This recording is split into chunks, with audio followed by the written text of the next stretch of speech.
नमस्कार दोस्तों।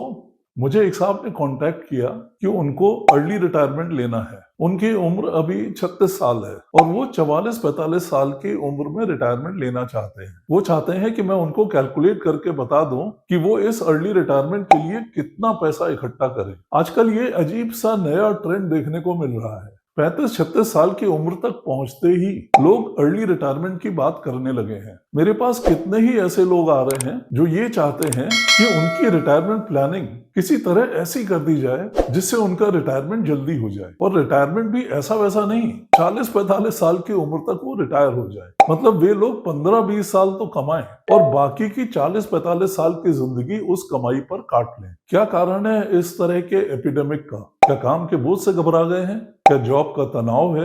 बॉस की झिकझिक है? आपके जूनियर्स कंट्रोल में नहीं आ रहे हैं? टारगेट्स का टेंशन रहता है? बहुत भागदौड़ है? वर्किंग आवर्स बहुत लंबे हैं? बाकी चीजों के लिए वक्त नहीं मिल रहा है? आपको लगता है कि रिटायरमेंट के बाद की जिंदगी बहुत मस्त हो जाएगी, या दूसरे रिटायर्ड लोगों की जिंदगी देखकर आपको लगता है कि शायद वो आपसे ज्यादा सुखी हैं? क्या आपको लगता है कि इन सारी प्रॉब्लम्स का सॉल्यूशन रिटायरमेंट है और सिर्फ रिटायरमेंट है? बहुत से लोगों को सोशल मीडिया के अर्ली रिटायरमेंट के लुभावने वीडियो देखकर चुल शुरू हो जाती है और आग में घी का काम कर रही है इंश्योरेंस कंपनीज की वेबसाइट्स, जो भर भर के अर्ली रिटायरमेंट के फायदे और गणित समझा रही हैं। उन्हें तो अपने रिटायरमेंट प्लान्स बेचने हैं, वो आपको बेहतरीन सपने दिखाकर बेच रहे हैं। दोस्तों, अर्ली रिटायरमेंट का डिसीजन इतना आसान नहीं है कि पान चबा के थूक दिया। आपने 20-21 साल पढ़ाई में लगाए, फिर आप जॉब के लायक हुए जो कम से कम 35 साल के लिए थी, लेकिन 15-20 साल चबाने में ही आपके दांत उखड़ गए। अगर आप इसलिए अर्ली रिटायरमेंट चाहते हैं कि आप अपनी जॉब से परेशान हो गए हैं, तो ये मान के चलिए कि जिंदगी तो एक जंग है। जॉब की चिंता खत्म होगी तो रिटायरमेंट के बाद दूसरी बहुत सी परेशानियां आपके सामने आकर खड़ी होंगी। उनके बारे में तो अभी से अनुमान लगाना भी बहुत मुश्किल है। अगर आपने अपनी परेशानियों से अभी जूझना नहीं सीखा तो रिटायरमेंट के बाद भी आप परेशान ही रहेंगे। अभी तो आप कमा भी रहे हैं, एक सुकून है, लेकिन तब ये कमाई भी नहीं होगी। मेरे कुछ जानने वाले जिन्होंने कुछ साल पहले अर्ली रिटायरमेंट लिया था, उनके बच्चे भी बहुत छोटे थे। धीरे धीरे जब उन बच्चों की जिम्मेवारियां सामने आने लगी तो 2-4 साल में ही समझ गए कि अर्ली रिटायरमेंट लेकर उन्होंने बहुत बड़ी भूल की थी, लेकिन शर्म के मारे ये बात किसी से वो कह नहीं पा रहे। जब मिलते हैं तो चेहरे पे खुशी का एक मुखौटा लगा होता है। सबको यही दिखाते हैं कि वो बहुत खुश हैं। मैंने बहुत से लोगों को ये भी कहते सुना है, जब रिटायरमेंट के बाद कोई परेशानी आएगी तो उससे भी निपट लेंगे, अभी से क्यों परेशान हो? अरे यार, तुम आज के हालात को तो झेल नहीं पा रहे हो, उनका सामना तो कर नहीं पा रहे हो, और भविष्य के अनजान खतरों के लिए तुम सुपरमैन बन रहे हो। यहाँ मैं उन लोगों की बात नहीं कर रहा हूँ जो अर्ली रिटायरमेंट किसी जॉब चेंज या प्रोफेशन चेंज की वजह से लेने की सोच रहे हैं। मैं बात कर रहा हूँ उन लोगों की जो रिटायरमेंट के बाद कोई काम करने की सोच ही नहीं रहे हैं, बस वक्त अपने हिसाब से काटना चाहते हैं, और उसके लिए वो चाहते हैं कि उनको किसी तरह की पैसिव इनकम आती रहे, मतलब बिना कुछ किए ही कमाई उनके खाते में आती रहे। इसके लिए उनको कुछ गणित समझाई जाती है कि दोस्त, इतना रिटायरमेंट कॉर्पस बना लो तो बाकी की जिंदगी झींगा लाला। बहुत से लोग मेरे पास यही जानने के लिए आते हैं कि अर्ली रिटायरमेंट के लिए उनको कितनी धनराशि जुटानी चाहिए। उनकी गणित करके मैं बता भी देता हूँ, लेकिन दोस्तों, अर्ली रिटायरमेंट को खाली एक गणित मत समझिए। आप कुछ भी कैलकुलेट करके 85-90 साल तक की उम्र के लिए कोई भी गिनती बना सकते हैं। आप उतना चलेंगे भी या नहीं, इससे कोई फर्क नहीं पड़ता।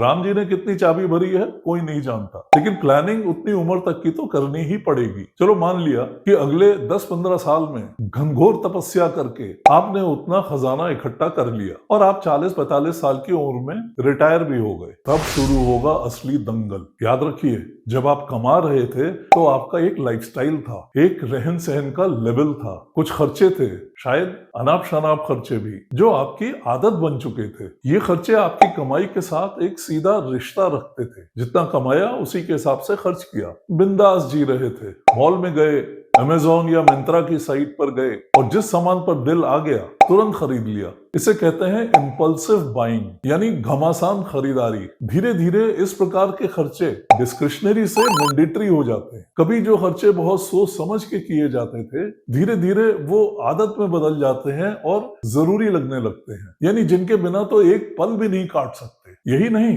धीरे धीरे हमारी कुछ प्रेफरेंसेस बन जाती हैं। किस ब्रांड का कपड़ा या जूता पहनना है, किस रेस्टोरेंट में खाना है, मोबाइल फोन, घड़ी या कार के बारे में भी हमारी पसंद और नापसंद बन जाती है। छुट्टियां मनाने कहाँ जाना है, कैसे रिजॉर्ट या होटल में रुकना है, ट्रैवल किससे करना है और कौन सी क्लास में करना है, इन सारे खर्चों का रिश्ता हमारे सोशल सर्कल से भी होता है। वो सर्कल जिसमें हम उठते बैठते हैं। हम उन ग्रुप्स में इसलिए भी खप जाते हैं क्योंकि उनका लाइफस्टाइल हमारे लाइफस्टाइल से मैच करता है। जिस स्टैंडर्ड की जिंदगी हमारे दोस्त जी रहे हैं, आप भी उससे मिलती जुलती जिंदगी जीते हैं। दोस्तों की जमघट में वही आइटम्स डिस्कस भी होते हैं। अब अर्ली रिटायरमेंट के बाद तो ये सब बदल जाएगा। शायद आप वो लाइफस्टाइल लीड नहीं कर पाएंगे। आप अपने उन दोस्तों के सर्कल में फिट नहीं बैठेंगे, उनके रहन सहन की रेस में पीछे रह जाएंगे। या तो आप अपने उन दोस्तों से किनारे होने लगेंगे या हो सकता है वे दोस्त भी आपसे कन्नी काटने लगे। परेशानी ये, जब आपके पास नौकरी थी,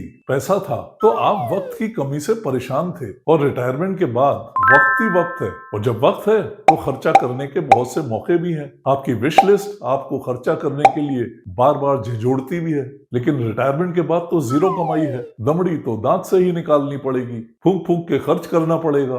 सोच लीजिए, ऐसा कर पाएंगे आप? बहुत से लोग ये सोचकर अर्ली रिटायरमेंट ले लेते हैं कि रिटायरमेंट के बाद वो बहुत सिंपल लिविंग में जीवन काट लेंगे, कम से कम खर्चे करेंगे, जितना पैसा होगा उतने में ही मैनेज कर लेंगे। दोस्तों, ये सोचना तो बहुत आसान है लेकिन करना बहुत मुश्किल। अगर आपको लगता है कि आप ऐसा कर सकते हैं, तो जब भी आपके दिमाग में अर्ली रिटायरमेंट का कीड़ा रेंगने लगे तो अपने आप को इस मुद्दे पर टेस्ट करके देखिए। जिस लाइफस्टाइल में आप रिटायरमेंट के बाद जिंदगी काटने की सोच रहे हैं, उसको अभी टेस्ट करिए। अगले 4-6 महीने उसी बजट में जिंदगी काट कर देखिए। अपनी इच्छाओं पर कंट्रोल करिए, अपने खर्चों पर काबू पाने की कोशिश करिए। और ये सब किसी मजबूरी की वजह से मत करिए। उन हालात में आपको खुशी भी मिलनी चाहिए, आंसू बहा के नहीं। जब आपके सोशल सर्कल में खर्चों की बात हो तो आपकी आत्मा आपको कचोटे नहीं, कोई रिग्रेट्स या पश्चाताप न हो। आपके दोस्त तो वक्त के साथ नई नई चीजों पर खर्चे करेंगे और हर जमघट में उन खर्चों के चर्चे भी होंगे, उनके डिस्कशन के टॉपिक भी वही होंगे। ऐसा इसलिए कि वो कमा रहे होंगे,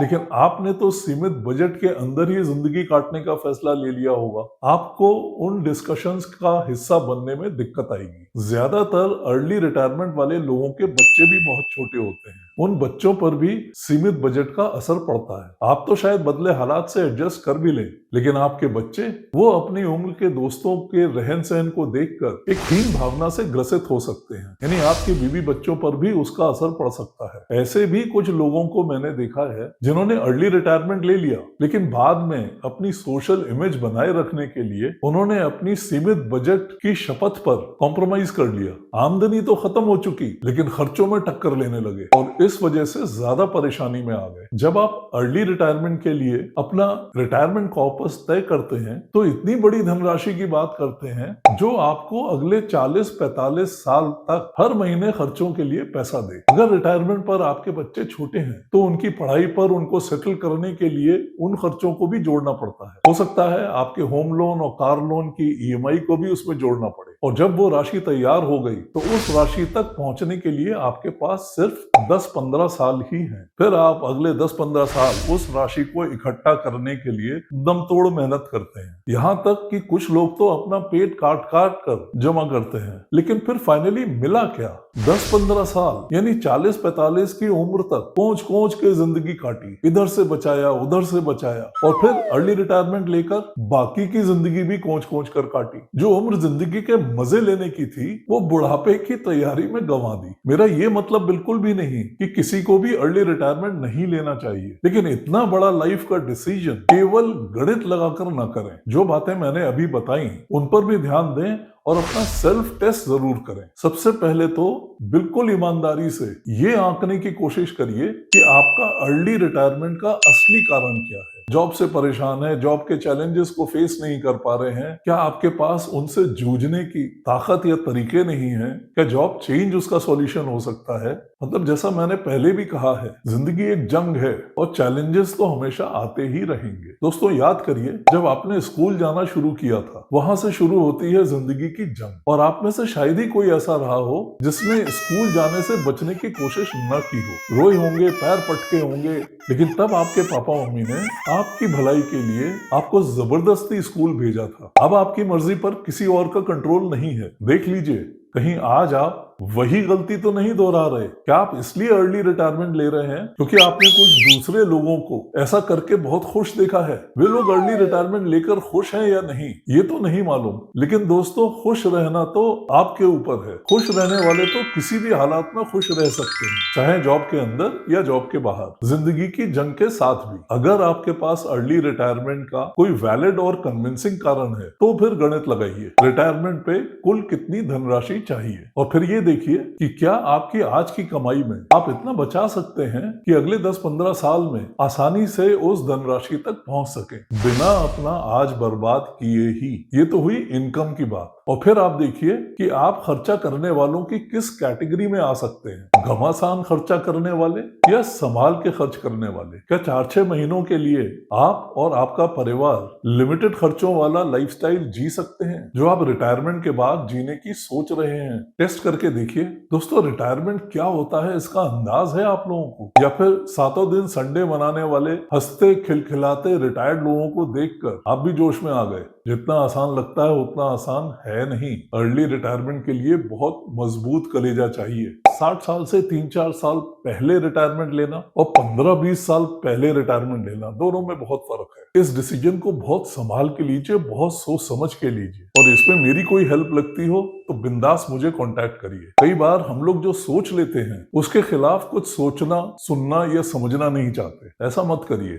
आपके इस निर्णय से आपका परिवार भी जुड़ा है, आपकी ये गलती उन पर भी असर डालेगी। आशा है मेरे इस वीडियो से आपको लाभ होगा। मेरा हर वीडियो आपको कॉमन गलतियों से अलर्ट करता है। उन वीडियो को ध्यान से देखिए, फुदक फुदक कर मत देखिए, कोई जरूरी बात मिस कर जाएंगे। उन वीडियोस में जो मैसेज दिया है उनको समझने की कोशिश करिए और उन गलतियों से बचिए। अगर मेरे वीडियोस में समझाई गलतियां समझ में आए तो मेरे वीडियो को लाइक और दूसरों के साथ शेयर करना मत भूलिए, जिससे उन लोगों का भी फायदा हो सके। और हाँ, बेल आइकॉन दबाना मत भूलिए प्लीज, इससे आपको मेरे हर नए वीडियो का अलर्ट मिलता रहेगा। अपने सवाल और डाउट्स मुझे ईमेल करिए या नीचे कमेंट बॉक्स में लिखिए। जैसा मैं हर वीडियो में कहता आ रहा हूँ, मैं कोई फाइनेंशियल एडवाइजर या कंसल्टेंट नहीं हूँ। मैं तो हूँ बस आपका फ्री का ट्यूशन मास्टर, यानी फ्री में ज्ञान बांटता हूँ। अपने 40 साल से ज्यादा के बैंकिंग और फाइनेंशियल सेक्टर के एक्सपीरियंस से आपका फायदा कराना चाहता हूँ, आपका नुकसान कम कराना चाहता हूँ, आपको अनजान खतरों से बचाना चाहता हूँ। अपनी मेहनत की कमाई को प्रॉपर गाइडेंस में मैनेज करिए। तो इस वीडियो में इतना ही, फिर मिलेंगे